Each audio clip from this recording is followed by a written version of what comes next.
Word Balloon is brought to you by the League of Word Balloon Listeners.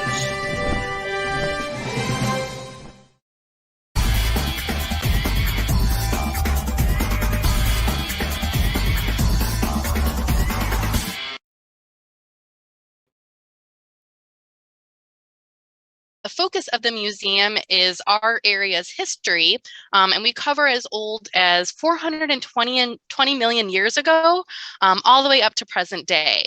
The museum is currently open to the public, and I encourage everyone who's available or nearby to come visit the museum. If you are unable to, we do have virtual exhibit components, and I will put some links in the chat to find out information about visiting our museum and to see the virtual Bill Sienkiewicz exhibit.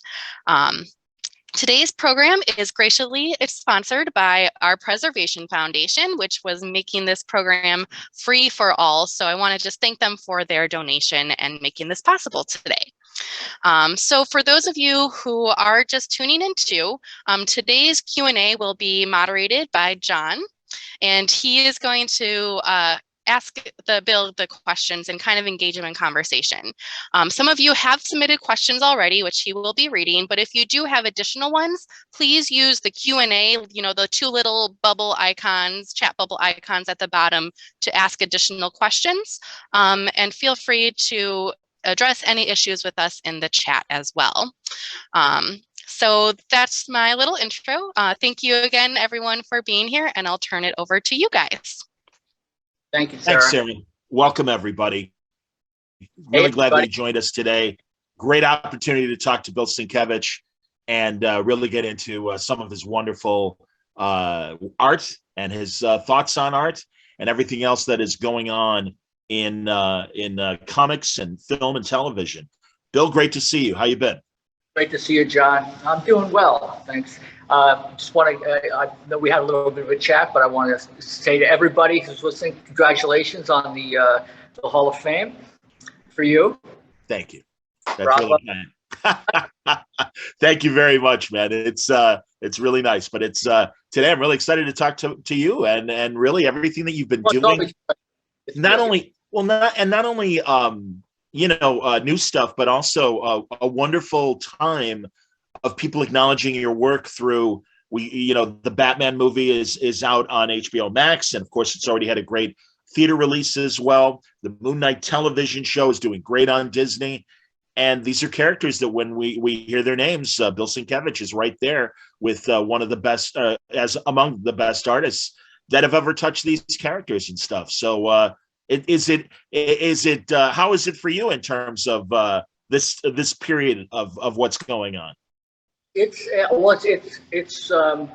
really pretty wonderful. I mean, it's also quite a bit surreal.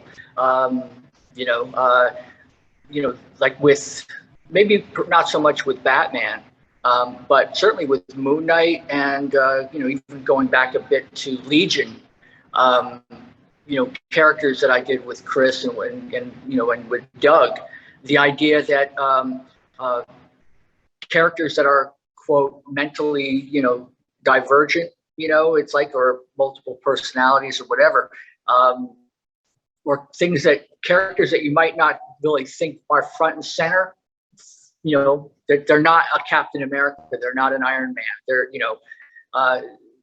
but they seem to do really well in episodic format, and they allow for deeper, more complex investigation and exploration. To me, that's if somebody had told young me that these would be become reality, I would have no skin left to pinch. Understood, absolutely, man. And that's the great thing. It's every character has the opportunity to be presented in a great way if the right creators behind it, whether it's film, television, or comics, understands they can get inside and present it. And yeah, Legion is a great example of that, a wonderful television series. And truly, God, not even a C-lister. I don't even know if you had a pecking order of X-Men or even just Marvel heroes where you would put him and everything. And it's, oh God, it really turned out wonderfully. Well, I mean, I feel, I know that, certainly when Noah Hawley approached, and when they asked me to come on board for Legion, I was thrilled. Chris and I were thrilled, and of course Moon Knight, and even with the New Mutants, which was sort of put through the schedule ringer, in terms of what happened.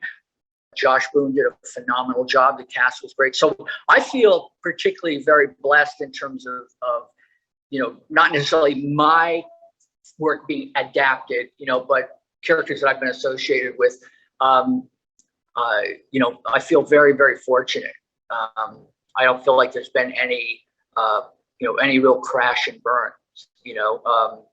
I always feel like everybody goes into the creative experience with the it's not a cash grab. They're really trying to go in there and do something that's that explores the integrity of the character. And I think that it works itself around to be almost like a full circle, where I think the way I approach comics is I love the medium. I feel like it's a respectable medium, and warrants as much reverence as film or novels or anything else. And to see that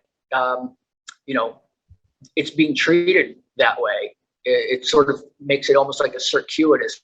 It feeds the comics as well. So absolutely, yeah. I mean, it's been great that I think modern television and filmmakers grew up on these comics, and they always respected them and appreciated the imagination behind them, the story ideas behind them. And now they're in a position, as opposed to, God, I would say since the Batman television show, as great as the Batman television show was, there was just kind of that treatment of comic books as parody and humor and things like that.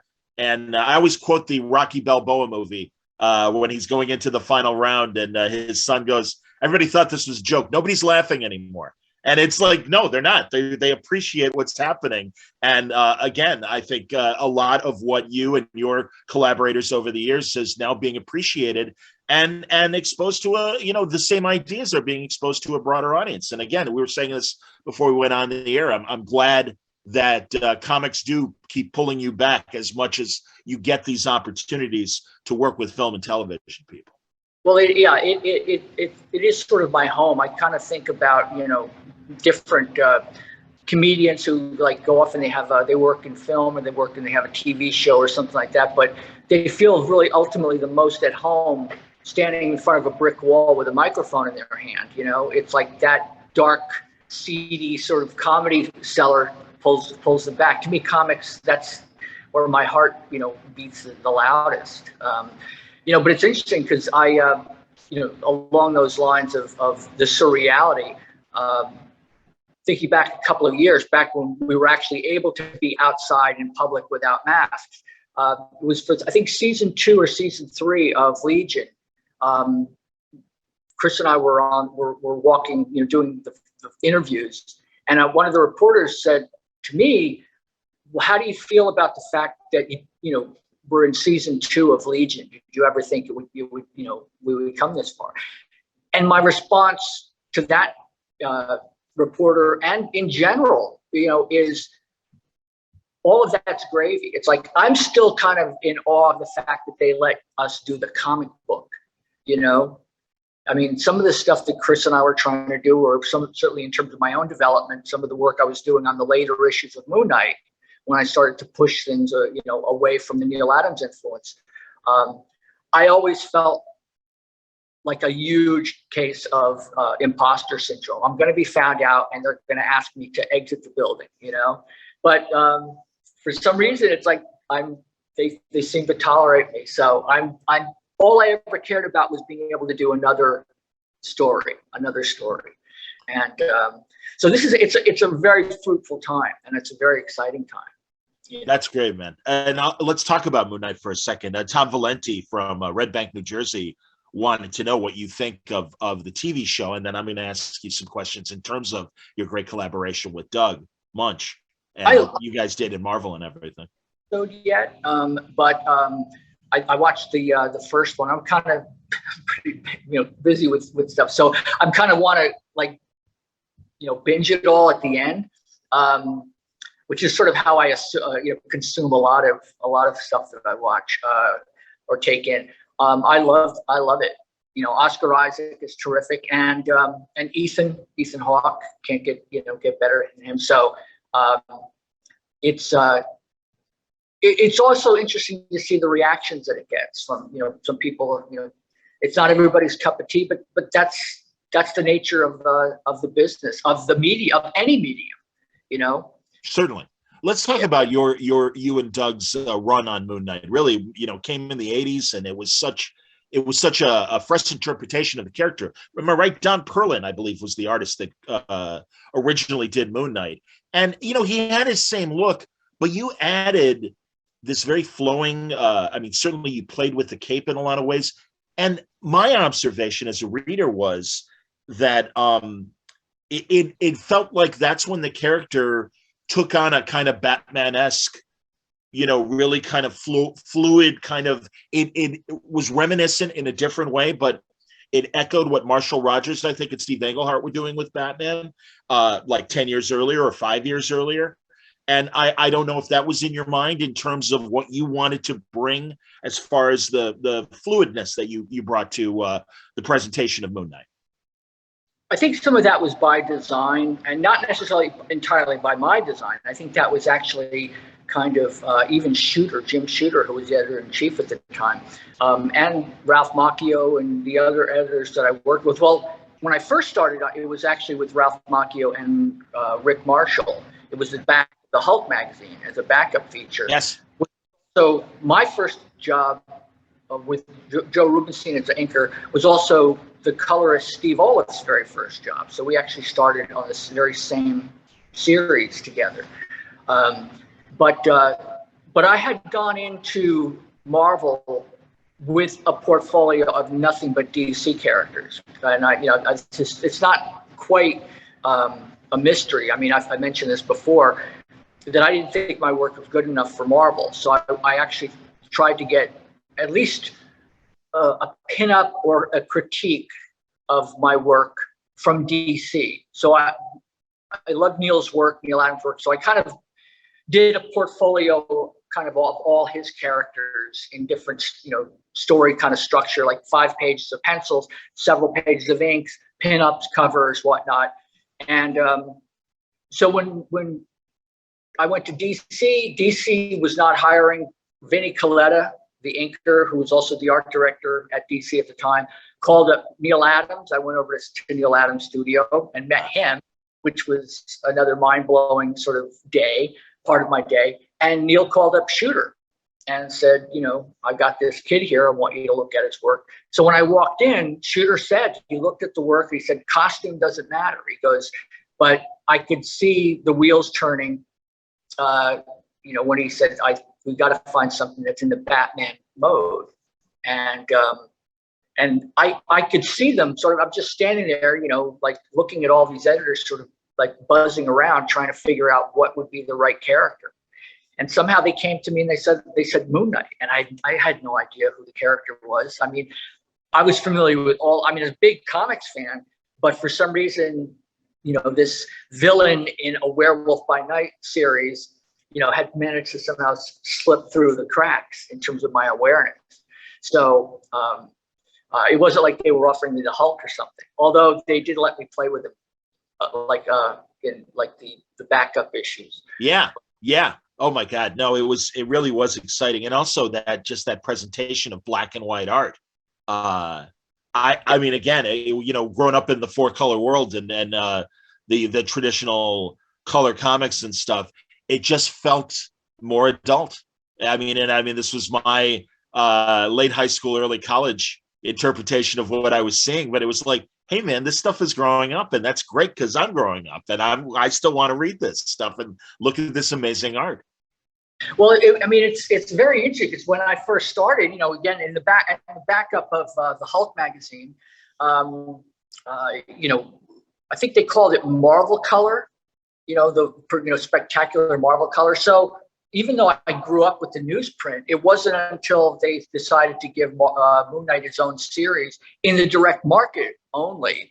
I had some kind of weird responses to that because I'd grown up getting all of my comics. There were no comic shops when I was growing up. You know, I'm dating myself here, but you know, I'd go to the coal mining area of Pennsylvania where my grandparents lived, and comic shops were like 5 and dime stores, which you don't see anymore. It's like, you know, there a 99-cent stores are now a $1.25 store. Everything. Absolutely. But you know, they'd be the spinner rack, you know, and then in the backs of these places, you'd usually be some older guy with, you know, with flip up sunglasses and smoking, you know, chain smoking cigars. And in the back of the store, these dimly lit like stores would be like men's magazines. And there was a spinner rack up front with that, you know, was catch as catch can in terms of anything. You get a smattering of every, you know, company's titles. So that was, to me, was comics. So the idea of direct market, like, what's that, you know? And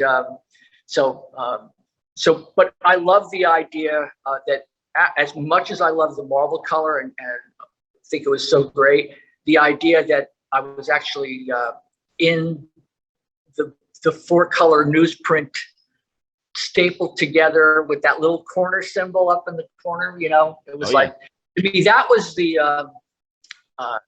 big like awareness for me, because up until that point, I felt like I'm not really doing comics. It's like I felt like, again, the imposter syndrome kicked in big time, and I thought, well, you know, Gil Kane does comics, John Buscema, Jack Kirby, and I remember I had a moment where I thought I saw the corner symbol of, you know, Moon Knight, and I said, well, if they're publishing it, it says Marvel Comics on the top, and it has that corner symbol, I guess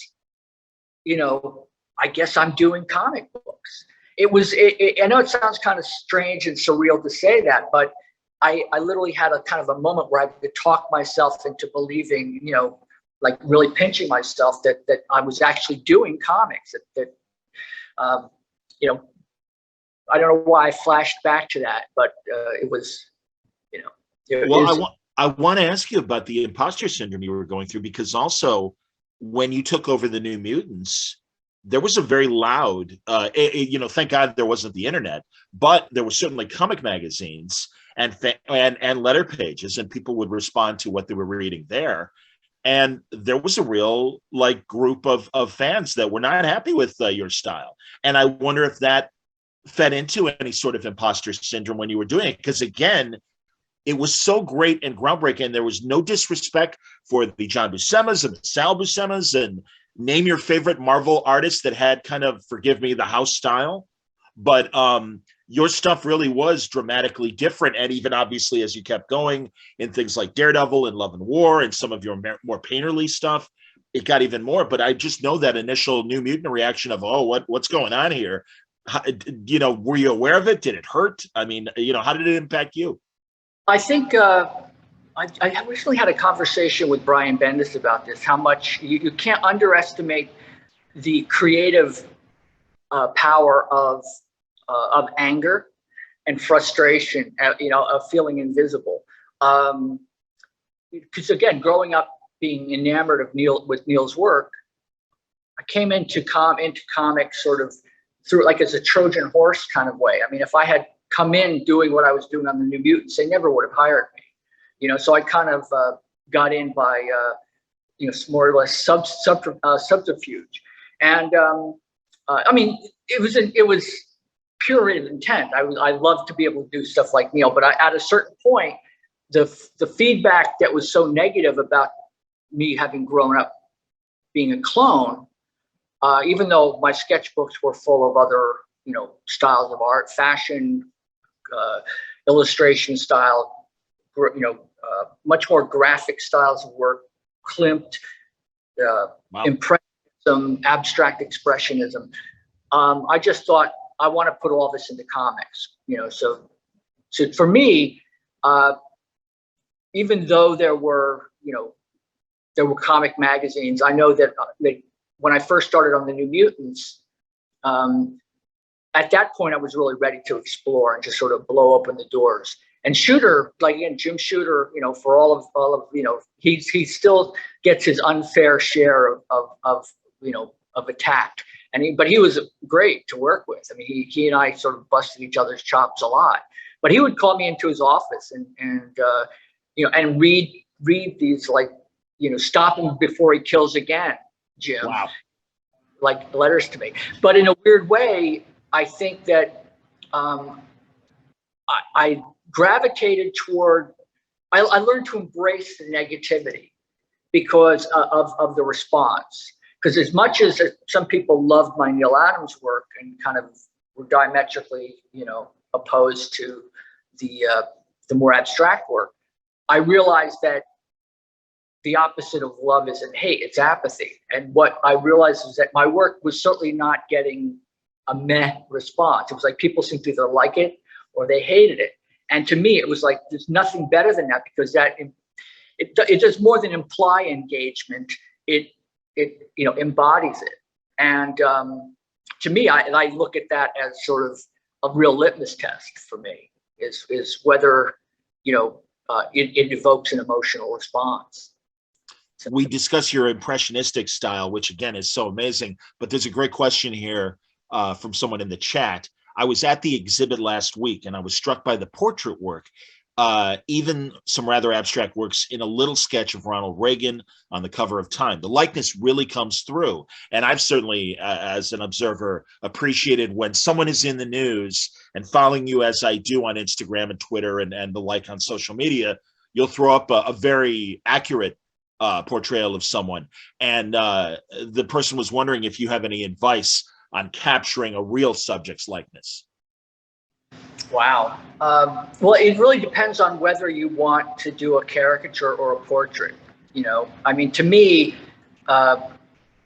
it's pretty much like math in the sense that if you want to do a flattering portrait of someone, you minimize the aspects of the model or the person that are kind of considered unflattering.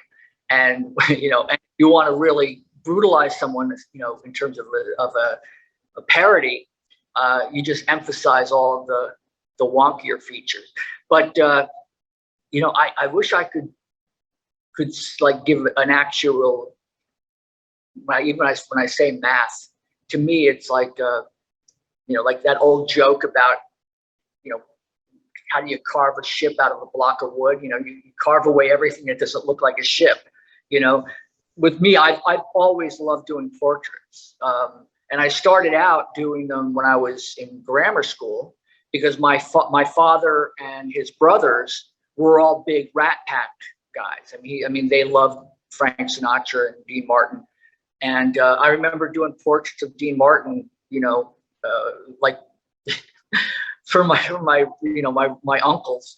And then when I was in high school, I think I just started in high school, be the sophomore or freshman year, I was doing drawings for the what was called the Farm and Horse Show in the area of New Jersey that I grew up.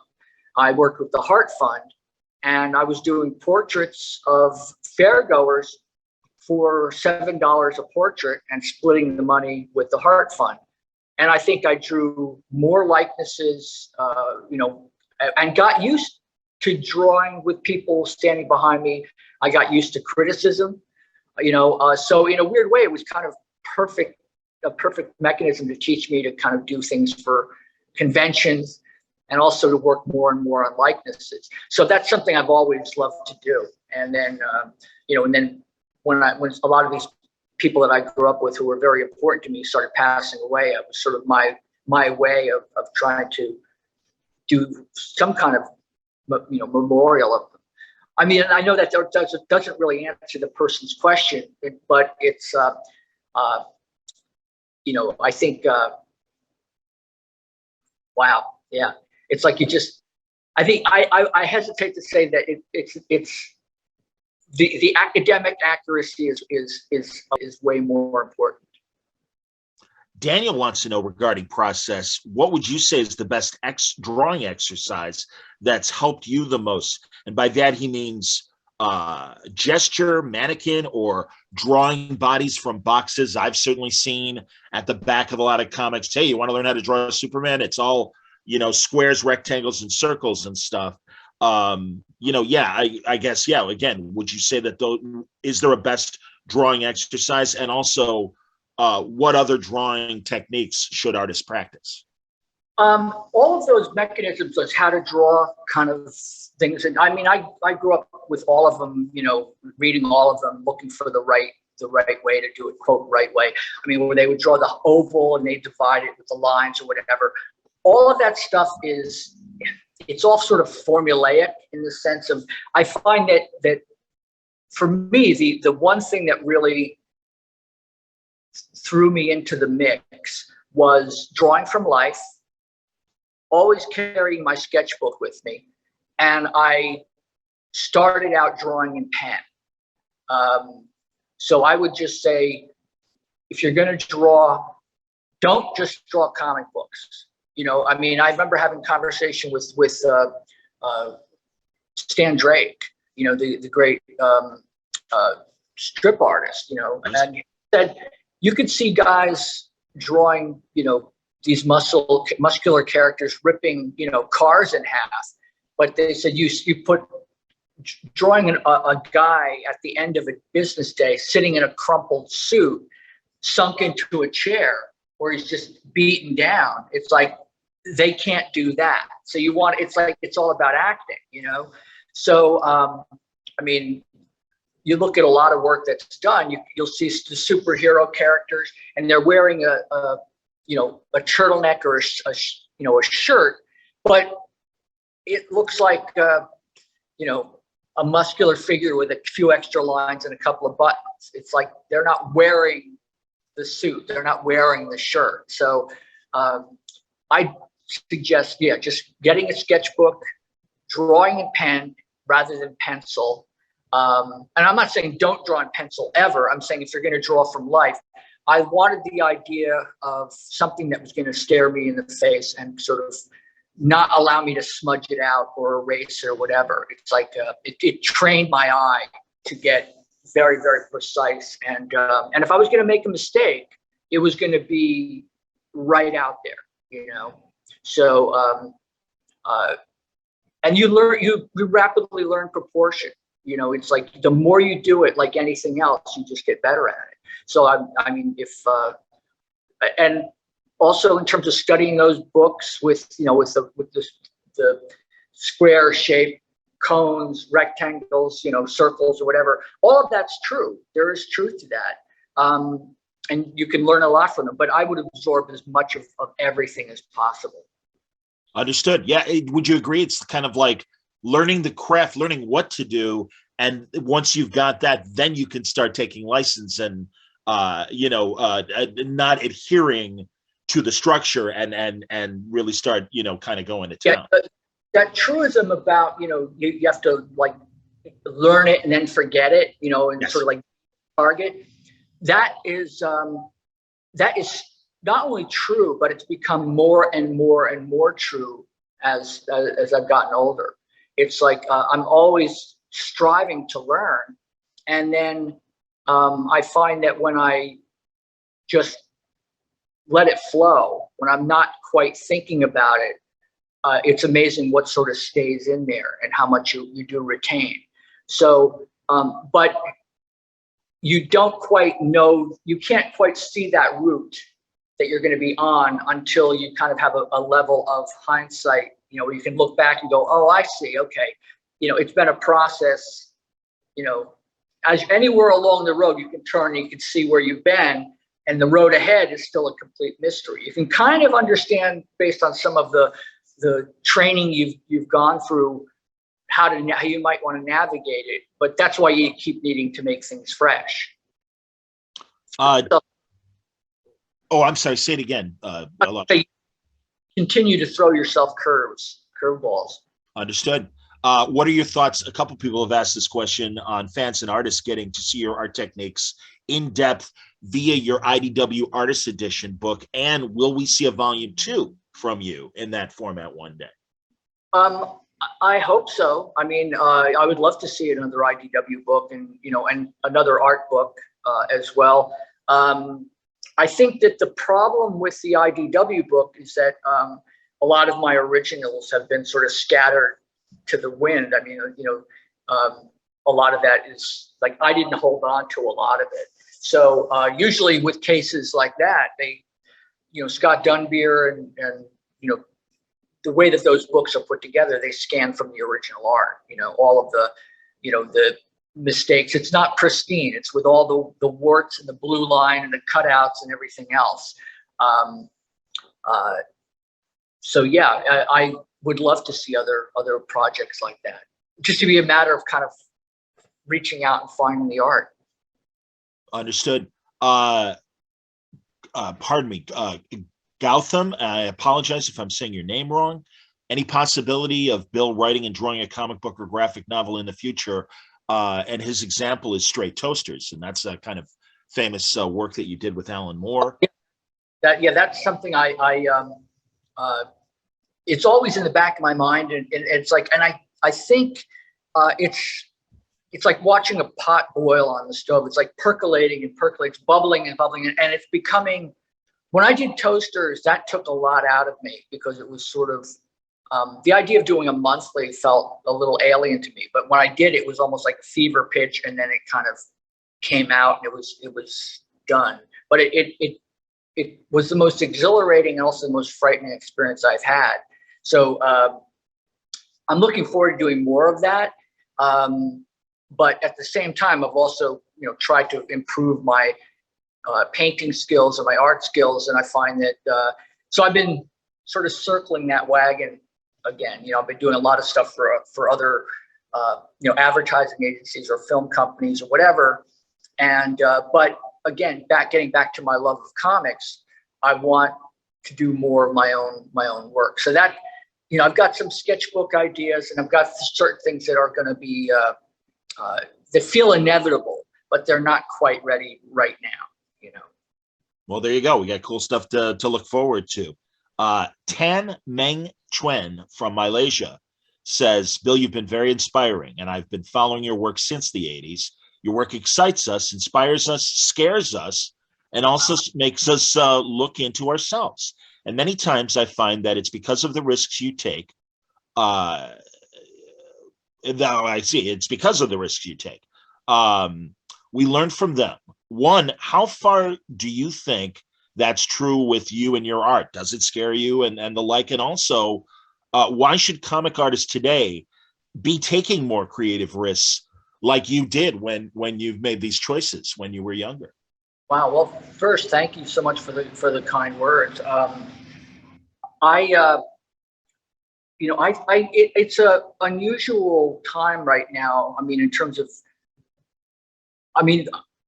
I think inherently or innately, I think I can't really say I'm inherently a risk taker. All I know is that I like to keep myself engaged, and I love learning and trying new things. I get bored in some respects very easy, because in part because I'm also always looking for like the magic implement, the magic medium, that's going to make it really easy, but which doesn't exist. So right now, I think it's a little bit tenuous in terms of people taking chances. I think a lot of the corporate ownership of some of this stuff makes it a little difficult to take chances. So, but in a lot of respects, and until I think Netflix sort of had its most recent sort of issue with stock drop, it seems like there's no better time to take chances, and I think that through it all, my path was my path. So the idea that I was coming into Marvel or DC and then also trying my own thing, and I still to this day, I don't really feel like I'm part of their house style at all. So all I know is that as an artist who loves comics, I love just trying things and taking chances. And I'm more interested in how things feel than so much than how they look. And I think if that's anything that really sort of sets my, my agenda in terms of what I'm looking for, it's how something feels a certain way. I want to be able to draw well enough or paint well enough to have it look like what it's supposed to, but I care about more what's underneath. I can't prescribe any direction that any artist should or shouldn't take. All I can say is that you have to really kind of be true to who you are. I know that the work has always told me what it wants to be, which sounds kind of like, like new age granola kind of, it's like, hey man, it's like the work is going to let you know, but it's been my way of doing it, and at the same time, I have put myself through boot camp with studying anatomy, and color. It's like, and I've gone to school, like, I'm not talking about art school, because there's going to school, and then there's the other, hours in the day. It's not just, people will say, did you go to school or are you self-taught? And it's like, yeah, the answer is yes. It's to both of them. Anybody who wants to be good at something, it's like, a musician who's really amazing, like Eddie Van Halen or Jimmy Page on guitar. It's like they didn't just go to some, music school and practice in class. It's like when they got home, it's like their fingers were bloody, and that's how it is with drawing. Agreed. So, you do anything enough, and it's like, I would get furious if I messed up. So part of it was like this need to get better as well. And people will find their own mechanism what drives them. I wish I could say, this is how you do it. It's like you either have that mechanism inside you or you don't. Yeah, it's that Malcolm Gladwell 10,000 hours, or I've seen for artists the example is 1,000 drawings. And yeah, finding yourself. I would say honestly, and I'm saying this, that your example allowed art directors at the big two comic companies, I think, to be more open to less than traditional styles. And I think even modern artists today, like Trad Moore, I don't think would be doing comics if there wasn't a Bill Sienkiewicz before him that introduced the idea of, no, it isn't just a cookie cutter. I mean, we all love the How to Draw Comics the Marvel Way book, and it's a wonderful tool, but it isn't just one way. And again, I think it's because of people like yourself. Carlos wants to know, when drawing from imagination, and this kind of plays to what you were saying before about getting rid of what shouldn't be there. But do you see the whole drawing before you draw it, or is it more like you're discovering what you're drawing while you're doing? Sometimes it's both. There are times when I kind of have an image in my head, and it's fully drawn, and I just have to kind of get it out, put it down. Other times, I think of the artist Paul Klee, who said that a drawing is taking a line for a walk, and it's like, a lot of times in my sketchbooks, I would just simply start and then like almost like Mobius used to do, just, draw the hair and then down to the nose and just build out from there. And other times I would sort of block things in, start with a broom and finish with a needle. It's the opposite. Like, I will tell people, don't just start with an eye and, doing the eyelashes and everything else and then sort of building out. At the same time, I will do that sometimes. But, if you're going to have a long life, and hopefully, any artist out there, any person out there does have that, there will be multiple ways you will approach things. You will find, like, and certainly with myself, I'll go like, okay, this is how to do it. And then 2 days later, it's like, no, this is how to do it, and that's just me. It's like, I get really, really sort of antsy. I want to try something different. And if something gets too easy, I don't want it. It's like, and other people will find, once they find a way of doing something that's easy, that's the way that they approach it. And that's them. I get frustrated and bored if it's too easy sometimes. As much as I despise not knowing what I'm doing, it's like I get excited by it. It's like I get frustrated and angry. It's like, damn it. It's like it's uncomfortable, but you do end up learning from your mistakes, and And I mean, I remember years ago, I did the adaptation of Dune, the David Lynch Dune. And I did the cover painting for Dune, not the paperback, but the actual magazine. And I remember having a really hard time with it. And I was fighting with it. And it was just this battle. And I just didn't like it. And then finally it came out. And I looked back at it and I ended up liking it more than I thought I would. It was like I felt like it was a battle, and I somehow like understood something more than I had. So all I know is that at any given time, anything that's on the easel or on the drawing board, you know, is the most important piece I'm working on. 6 months from now, it's going to be in a portfolio or in a drawer somewhere. And I'll be leafing through it and like kind of going, at one point, this was really important. Now it's been done. I'm on to something else. So in a weird way, why not, you know, realize that what really is important right now, at some point, is going to be like, oh, I've been there, done that. So there's no reason to sort of treat it with a level of preciousness, you know, or you know, have fun with it. Because if you're not having fun, as much as I say that there are some pieces that drive me crazy and I get angry or whatever, it's there's still nothing else I'd rather be doing, you know. So it's like because that sense of working on a painting that's giving me a hard time, and then it all clicks, and it's 3 o'clock in the studio, and I throw on some music and I'm dancing around, and I feel like, you know, like I've solved some major riddle, and there's no better, you know, feeling in the world that I had a breakthrough, you know. That's excellent, because actually, again, there must be ESP going on, because John had asked regarding your adaptation of Dune.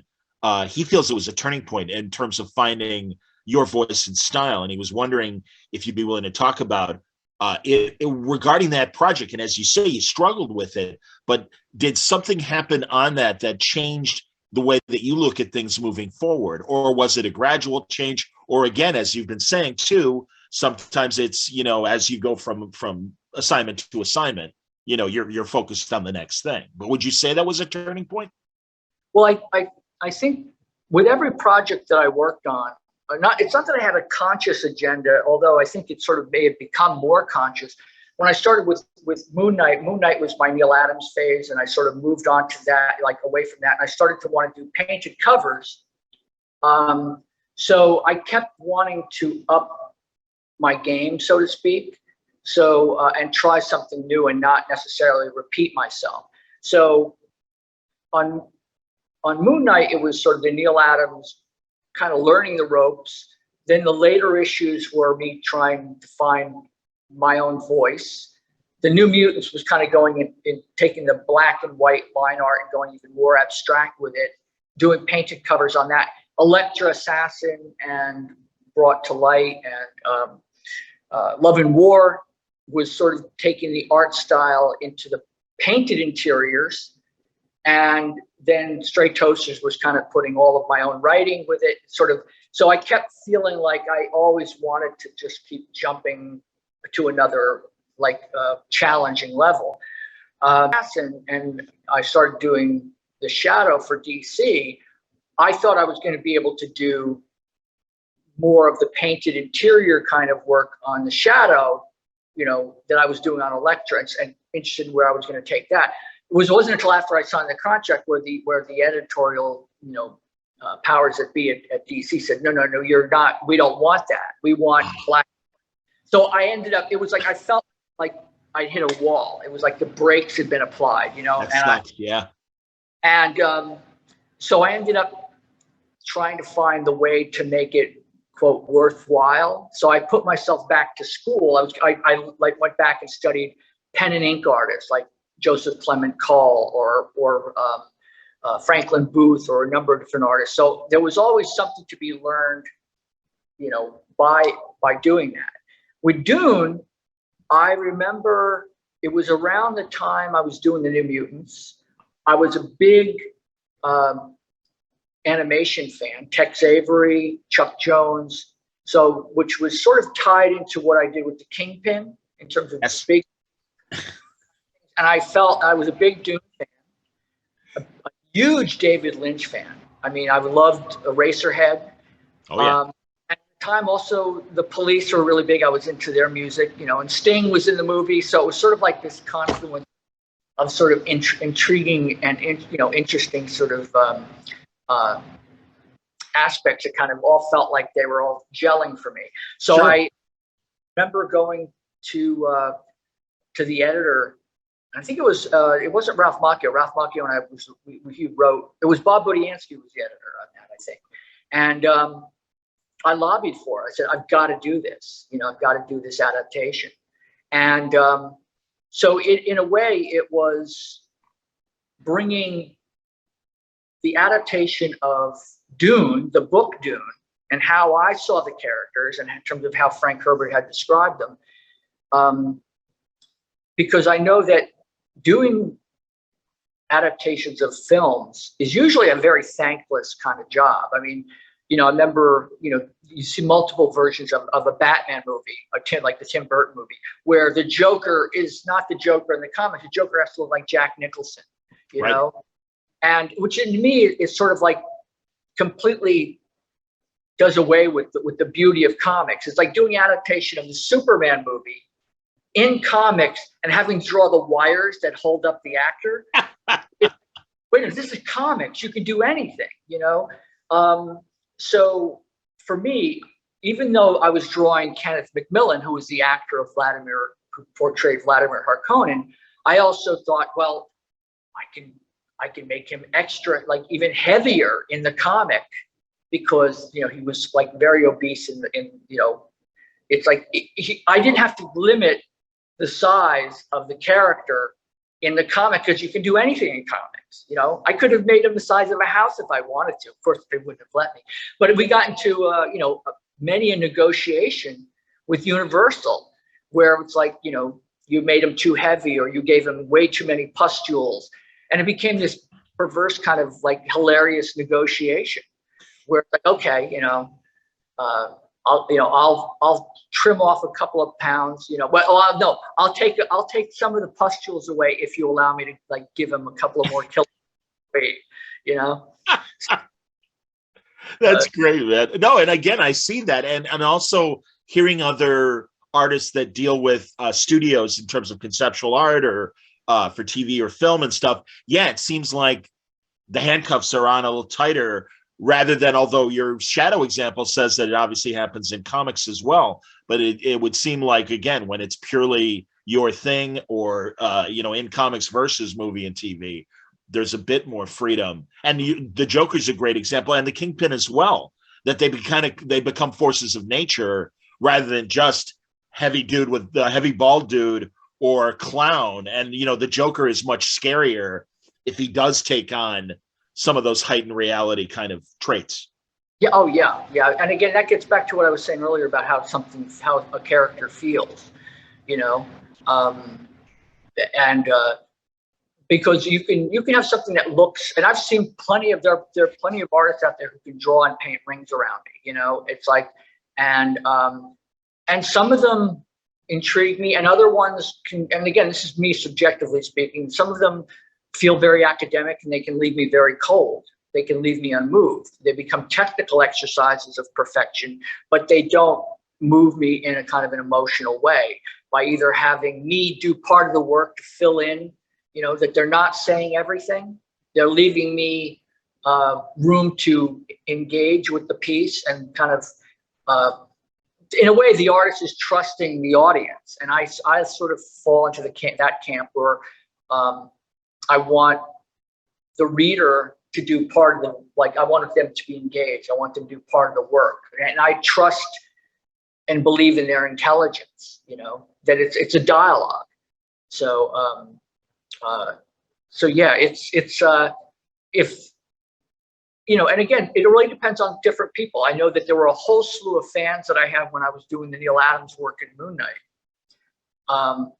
who would send me birthday cards. They'd want to come visit the studio or whatever. Once my style changed and became more abstract, they completely disappeared. Never. It was as if I had somehow betrayed the cause or something. But that's another thing. If people are going to follow their own path, is that if you get a number of, if you're fortunate to have people who follow your work or fans or whatever, I look at it kind of like a tabletop or an ice flow, of where you have a number of people who are there on it, who will be there regardless. Some people will jump off, but other people will kind of climb on board. And hopefully, if more people get intrigued, then you end up having a larger and larger, group of people who respond to the work. But I've always been more intrigued about having a really interesting conversation with 200 people or 2,000 people than just sort of, with 2 million, and it's like, and look, there are people who do great, successful things with 2 million people, Sure. But it really depends on where your heart beats the strongest. Absolutely. In the last 20 years, I've become more cognizant of when you're inking over another artist. And certainly you've done it with Neil Adams. And, especially I love that brief period when you and Mike Norton were working together on Green Arrow. And I thought that was interesting. And I'm sorry, I'm going to try and say the name right. Asabaratine. Yeah. Okay. I didn't know I was going to have eye charts today. He wondered if those kind of collaborations, when they came to pass, if you had any friction with those artists. I love it because in sort of the same way that Joe Simon and Jack Kirby back in the day, when they were together, it was a completely different art style. And I felt that way more so with your collaboration with Mike Norton. But I think, again, maybe Neil Adams, it's slightly different as well. And any observations on those times when you have that kind of collaboration art-wise? I love the idea of collaboration. People have asked me, like, why do you do inking over other artists or finishes? And I love the idea of walking in another artist's, shoes for a while. I'm really intrigued by how they see things. And musically, you'll see collaborations that are like, you listen to like Robert Plant, Alison Krauss, Yes. It's sort of the Reese's candy of, it's like chocolate. And some artistic styles are like that with penciling and inking. Dennis Cowan and I are, we're like Oh yeah. Like constant team, and we have a shorthand. We just know how it's going to come together, and we trust each other implicitly. Whereas like with Mike Norton and others, it's like there were sort of unusual sort of forays, and you never quite know what's going to gel, because some artists like the late great John Paul Leon, who I adored his work, I still adore. I inked him on a couple of jobs, and he was very disappointed because he said, you didn't do anything to, it's like, it was like, look, you have no idea. I respect your work so much. I don't want to come in and mess with it. It's like, I want to like learn and do what you do. And he's like, no, you got to, go in there and like, and do your Evich thing to it. And I felt blasphemy to do that. It was like, oh no, I'm not going to mess it up. It's like, I want to work with you because I'm such a huge fan of your work.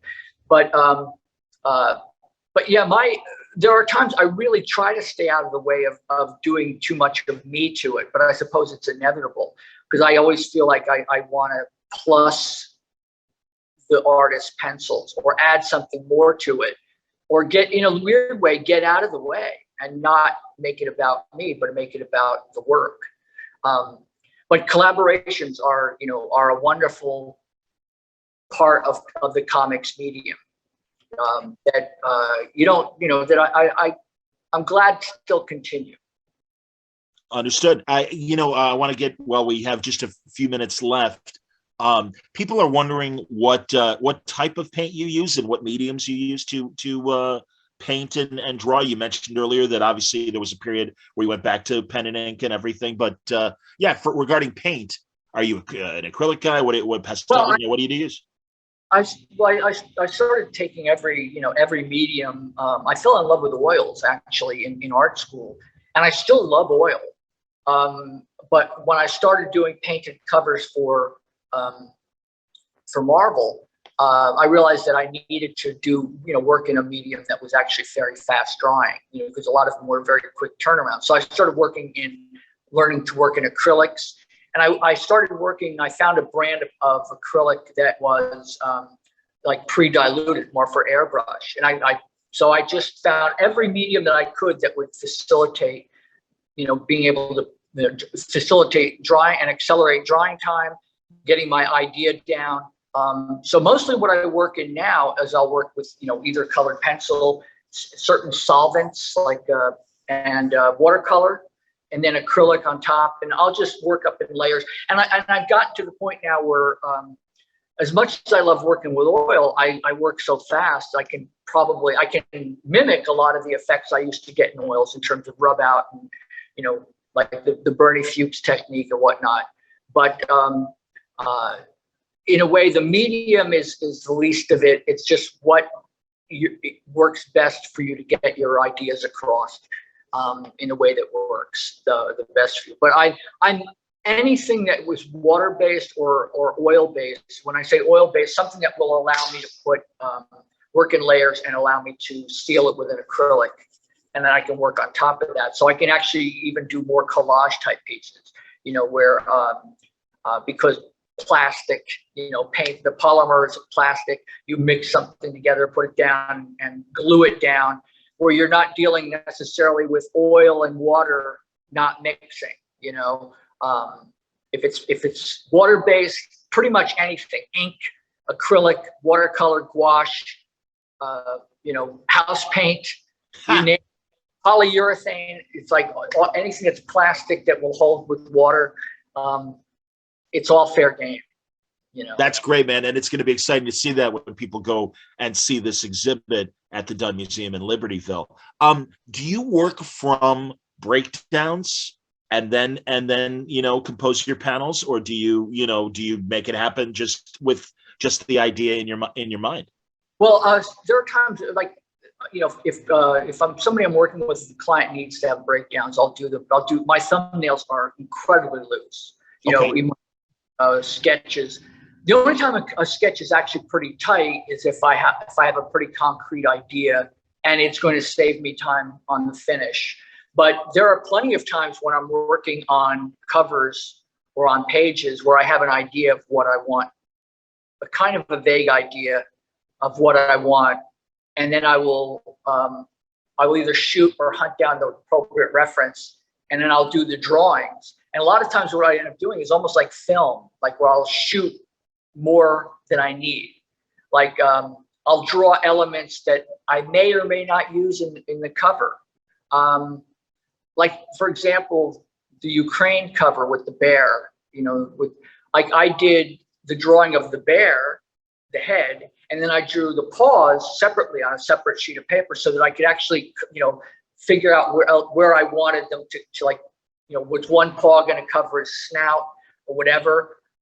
Would it be without the paws? If I had drawn it all on one drawing, I'd have to cut it out or whatever. But this way I could do all the drawings separately and work on whatever size I wanted, so I didn't have to worry about drawing anything too small. And then I scan everything in, and a lot of times I'll do my compositional pieces in Photoshop, and it allows me to do all the drawings by hand. I'm not drawing on so there is a real piece of artwork, and then I'll either output that, work it up compositionally, and there are times I'll compose it in Photoshop, output it, and then I'll lightbox it onto another brand new sheet of paper. So I love and need there to be an original, tangible piece of artwork. But to me, working digitally is just another tool, and it allows me, when I used to do a lot of color sketches on cover, like for cover ideas, I would do little quick watercolors, but this way I can do a watercolor or even a value study in grays.